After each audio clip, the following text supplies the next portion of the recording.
About 2 hours and 18 minutes. 15 states are up for grabs. Nationally, the story is the GOP race between Nikki Haley and Donald Trump. Here at home, the storyline is very much the new congressional map. It brought out 3 big changes. The first of those is the only one that impacts our area specifically. District 7 changed a little bit, expanding into the Homewood neighborhood area. Right now, that district is represented by Terry Sewell, and she faces a challenge from Chris Davis in the Democratic primary.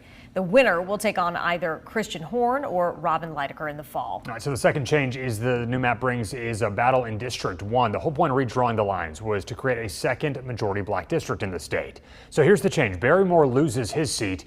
He now challenges District 1 incumbent Jerry Carl in the GOP primary, both campaigning as conservatives who back former President Donald Trump.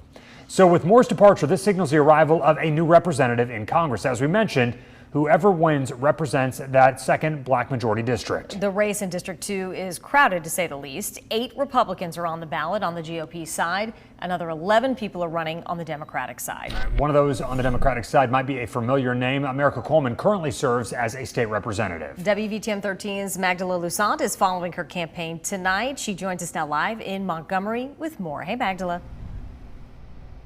Hey Sherry, hey Ian. Yes, as you've already mentioned, Marika Coleman is one of several candidates who are wanting District 2, this historical seat here. Now, as you may remember, it was early last year where a special master decided that Alabama had to redraw its congressional map. And at the time, federal leaders said that the state did not have fair representation of black voters, meaning the state had to have 2 districts where black voters are the majority or close to it. So here's what we know a little bit about Marika Coleman. She has been a state senator since 2022, representing District 19. Now, before that, according to her campaign website, Coleman served 20 years in the Alabama House of Representatives. Now, this new District 2 includes a lot of rural areas, which includes a lot of voters in the metropolitan areas who predominantly vote Democrat, and that also includes Montgomery and Mobile, hence why Coleman's watch party is prepared and set to happen here in Montgomery.